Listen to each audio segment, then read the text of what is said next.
Vinci पर channel में आप सभी का स्वागत है। यदि आपको मेरे पढ़ाने का तरीका अच्छा लगा हो तो प्लीज़ मेरे चैनल को लाइक, शेयर, सब्सक्राइब जरूर करें व आगे की पार्ट की नोटिफिकेशन पाने के लिए बेल आइकन को जरूर दबाएं। तो हम पढ़ेंगे आज प्रमेय 11.3। प्रमेय 11.3 कहती है, यदि कोई एक रेखा किसी त्रिभुज के एक आंतरिक कोण का संधिभाजन करे। बच्चों जैसे कोई त्रिभुज है, ये कोई त्रिभुज है ABC,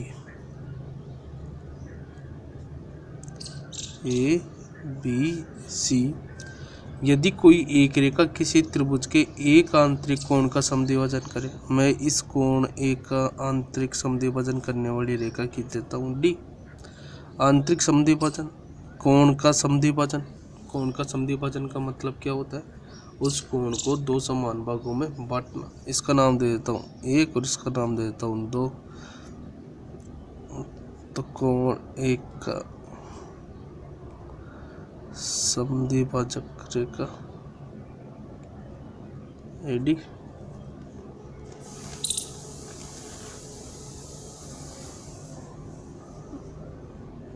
है, जहाँ कोण एक बराबर क्या है, कोण 2। सॉल्यूशन कर रहे हैं।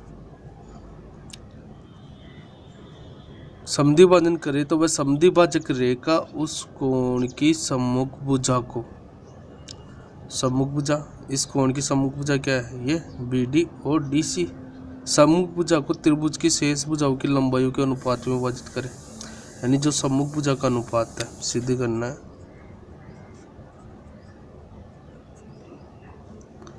BD बटे DC, जो सम्मुख भुजा का अनुपात है वो त्रिभुज की शेष दो भुजाओं के अनुपात के बराबर है, यानी AB बटे AC के बराबर है, ये सिद्ध करना है। तो बच्चों हमें पता है BD बटे DC कैसे आया होगा, जब ये इस रेखा के समांतर कोई रेखा समांतर ही होगी, क्यों ना बिंदु C से हम एक समांतर रेखा खींच देते हैं रचना की।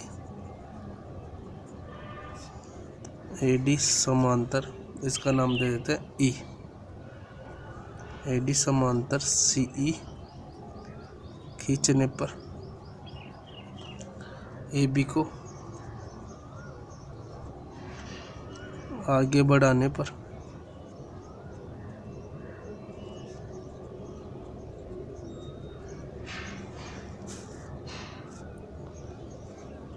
तो बच्चों AB को आगे बढ़ाते हैं जो E बिंदु पर मिलती है। तो बच्चों मेरे को बताओ AD और CE समांतर रेखा है, तो ये तिर्यक रेखा होगी। AC कैसी रेखा होगी, तिर्यक, और BE भी कैसी रेखा कहलाएगी, तिर्यक।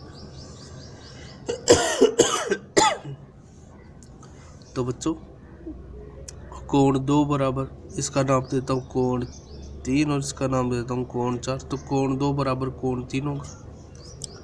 कोण 2 बराबर कोण 3 क्यों होगा? एकांतर कोण, एकांतर कोण चेक कर लेते। जेड आकृति बन रही है देखो, और जेड आकृति में बने हुए कोणों को क्या कहा जाता है, एकांतर कोण। और बच्चों कोण 1 बराबर कोण 4, कोण 1 बराबर कोण 4 है। कैसे कोण है, संगत कोण। बच्चों हम जानते हैं अपाकृति में बने हुए कोणों को क्या बोला जाता है, संगत कोण। चेक करो अपाकृति बन रही है देखो, ऐसे बन रही है। तो अपाकृति में बने हुए कोणों को, यानी ये कोण और ये कोण क्या होगा, समान होगा। ऐसे कोणों को क्या बोला जाता है, संगत कोण कहा जाता है। तो कोण 1 बराबर कोण 4 होगा। और हमें पता है बच्चों कोण 1 बराबर कोण 2 है, तो कोण 3 बराबर कोण 4 भी होगा। कोण 3 बराबर क्या होगा बच्चों, कोण 4 भी होगा। क्योंकि क्योंकि कोण 1 बराबर कोण 2 है, इसलिए कोण 1 बराबर कोण, चूँकि कोण 1 बराबर कोण 2 है, इसलिए कोण 3 बराबर क्या होगा, कोण 4 होगा। और किसी त्रिभुज के अंदर बच्चों, अभी मैंने बात की थी, किसी त्रिभुज के अंदर दो कोण समान हो तो उस त्रिभुज को क्या कहा जाता है, समद्विबाहु त्रिभुज। तो त्रिभुज ACE में कोण 3 बराबर कोण 4 है, अतः त्रिभुज AEC एक समद्विबाहु त्रिभुज है। समद्विबाहु त्रिभुज। और समद्विबाहु त्रिभुज की क्या खासियत होती है, यानी संगत कोणों के सामने वाली भुजाएं क्या होगी, समान। यानी जो कोण समान उसके सामने वाली भुजाएं क्या होगी, समान। तो कोण 4 के सामने कौन सी भुजा है, AC। तो बच्चों AC बराबर कोण 3 के सामने क्या है, AE। तो AC बराबर क्या होगी, EE AE। इसको दे देता हूँ मैं समीकरण 1। अभी त्रिभुज BEC में देखो बच्चों, त्रिभुज BEC में AD समांतर CE है। क्या हम यहाँ पे थेल्स प्रमेय लगा सकते हैं, नहीं लगा सकते बच्चों, क्योंकि थेल्स प्रमेय क्या बोलती है, यदि इनको मिलाने वाली रेखा यानी ये रेखा और ये रेखा समांतर है तो बच्चों थेल्स प्रमेय लगा सकते हैं। थेल्स प्रमेय यही बोलती थी, भुजाएं क्या होगी, समान अनुपात में होगी। तो बच्चों BD/DC बराबर क्या आ जाएगा, BA/AE। अतः थेल्स प्रमेय से त्रिभुज BCE में थेल्स प्रमेय से, त्रिभुज BCE में थेल्स प्रमेय लगाएंगे। क्यों लगाई, क्योंकि ये रेखा इस रेखा के समांतर। क्यों लगाई कि AD समांतर किसके है, CE के, इसलिए हमने क्या लगाई है, थेल्स प्रमेय। और थेल्स प्रमेय क्या बोलते हैं, भुजाएं समान अनुपात में होगी। तो BD/DC BD/DC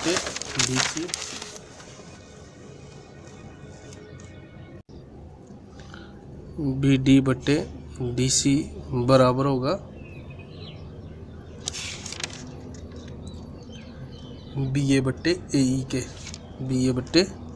BA/AE के। और बच्चों अभी हमने देखा था समीकरण 1 दिया था, जिसके अंदर हमने दिया था AC बराबर AE। समीकरण 1 में बच्चों हमने क्या किया था, AC बराबर AE किया था ना अभी। हाँ, तो बच्चों मेरे को ऐसे बताओ, क्या हमें सिद्ध करने में AE चाहिए, नहीं चाहिए, हमें क्या चाहिए, AC। तो BD/DC बराबर AB/AE की जगह क्या लिख सकता हूँ, AC। क्या बच्चों हमें यही सिद्ध करना है, इति सिद्धम। तो बच्चों हमने क्या सीखा, यदि कोई एक रेखा किसी त्रिभुज के एक आंतरिक कोण का समद्विभाजन करे तो वह समद्विभाजक रेखा उस कोण की सम्मुख भुजा को त्रिभुज की शेष भुजाओं की लंबाई के अनुपात में विभाजित करेगी, इति सिद्धम। यदि आपको मेरे पढ़ाने का तरीका अच्छा लगा हो तो प्लीज़ मेरे चैनल को लाइक शेयर सब्सक्राइब जरूर करें। तो बच्चों प्रमेय 11.4 कहती है, यदि एक रेखा किसी त्रिभुज के एक शीर्ष से इस प्रकार खींची जाए। कोई त्रिभुज है, ये मान लेता हूँ ABC नाम का एक त्रिभुज है, ABC किसी त्रिभुज के शीर्ष से इस प्रकार खींच जाए कि वह सम्मुख भुजा को शेष दो भुजाओं के अनुपात में विभाजित करें। सम्मुख भुजा को, यानी ये A के सम्मुख भुजा BC है, इसको सम्मुख भुजा के शेष दोनों भुजाओं के अनुपात में विभाजित करें। यानी इस भुजा के अनुपात जो होगा, जो शेष भुजाओं के अनुपात के बराबर होगा, दिया गया है। क्या भाई, BD/DC का जो अनुपात है वो AB/AC के बराबर है, दिया गया है। इसको देते समीकरण 1।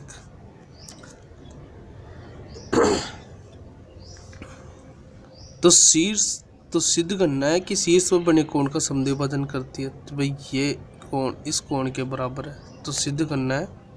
इसका नाम देता हूँ 1, इसका नाम देता हूँ 2। तो कोण 1 बराबर कोण 2 है, सिद्ध करना है। यानी अर्थात कोण BAC का समद्विभाजक AD है। तो बच्चों कुछ भी नहीं, तो हम क्या करते हैं, जितनी AC है उतनी AB को आगे बढ़ा देते रचना से।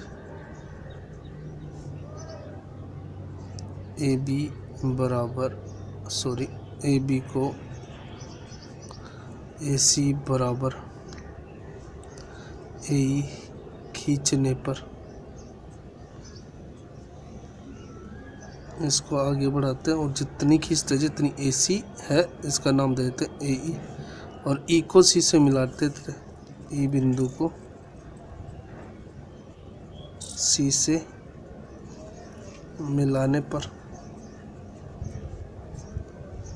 तो बच्चों यहाँ मिला देता है।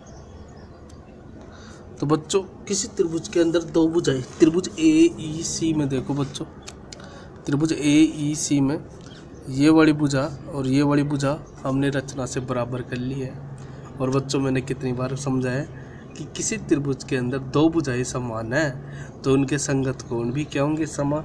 तो भाई AC के संगत कौन सा कोण है, E, और AE के संगत कौन सा कोण है, C। तो आप बोलोगे इसका भी नाम दे देता हूँ, इसका नाम दे देता हूँ 3, इसका नाम दे देता हूँ 4। तो कोण 3 बराबर कोण 4 है। तो यहीं पे लिखेंगे त्रिभुज ACE में AC बराबर AE है, अतः त्रिभुज ACE एक समद्विबाहु त्रिभुज है, समद्विबाहु त्रिभुज है। और यदि बच्चों ये समद्विबाहु त्रिभुज है तो इनके संगत कोण समान होंगे, तो कोण 3 बराबर कोण 4 होगा, कोण 3 बराबर कोण 4 होगा। और बच्चों हमें दिया गया है समीकरण 1 में BD/DC बराबर AB/AC है। क्या बच्चों मैं AC की जगह AE लिख सकता हूँ, क्योंकि मैंने अभी लिखा AB बराबर क्या है, AC बराबर क्या है, AE के। तो बच्चों मैं AC की जगह क्या लिख सकता हूँ, AE, क्योंकि चूँकि AC बराबर क्या है, AE है। तो BD/DC बराबर AB/AE। तो बच्चों अब त्रिभुज BEC में देखो, त्रिभुज BCE में भुजाएं समान अनुपात में दे रखी है। भाई BD/DC बराबर AB/AE दे रखा है, भुजाएं समान अनुपात में दे रखी है। और किसी त्रिभुज की भुजाएं समान अनुपात में हो तो AD/EC क्या होगी, समांतर। त्रिभुज BC में BD/DC बराबर AB/AE है, अतः थेल्स प्रमेय के विलोम से, थेल्स प्रमेय के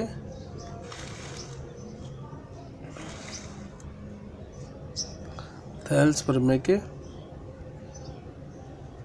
विलोम से, थेल्स प्रमेय के विलोम से क्या होगा भाई, समझो किसी त्रिभुज के अंदर भुजाएं समान अनुपात में दे रखी BA/AE और BD/DC। तो थेल्स प्रमेय का विलोम क्या बोलता है कि इनको मिलाने वाली रेखा AD समांतर होगी CE के, अतः AD समांतर CE है। यदि ये रेखा इसके समांतर तो तुम बोलोगे कोण 2 बराबर कोण 3, अतः कोण 2 बराबर कोण 3 होगा। क्यों होगा, एकांतर कोण। कोण 1 बराबर कोण 4 होगा, कोण 1 बराबर कोण 4 होगा। क्यों होगा बच्चों, संगत कोण।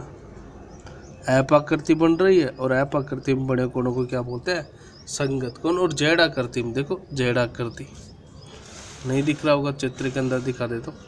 ये देखो बच्चों जेड आकृति, तो कोण 2 बराबर कोण 3 होगा। और ऐप आकृति देखो ये रहा ऐप, तो कोण 1 बराबर कोण 4। कैसा कोण होगा, संगत कोण। बच्चों मैंने देखा कि वीडियो बनाते समय आपको यहाँ से दिखाई नहीं दिया था, तो इसको समझाने की कोशिश करता हूँ। तो बच्चों हमें दिया गया था BD/DC बराबर AB/AC दिया गया था, समीकरण 1 दिया था।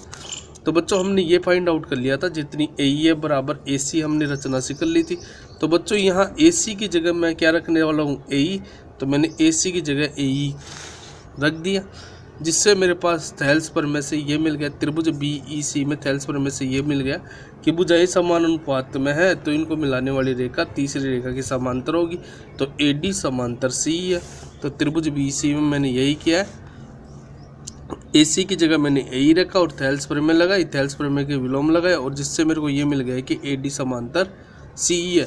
इससे मेरे को क्या मिला कि कोण 2 बराबर कोण 3 मिल गया और कोण 1 बराबर कोण 4। और हम देखते हैं कि कोण हमें पता है दिया गया था कोण 1 बराबर कोण 2 है, अतः कोण 1 बराबर कोण 2 है, और कोण 2 बराबर 3 है। तो इसका मतलब अतः कोण 1 बराबर कोण 2 बराबर कोण 3 बराबर कोण 4। अतः कोण 1 बराबर कोण 2 है इति सिद्धम।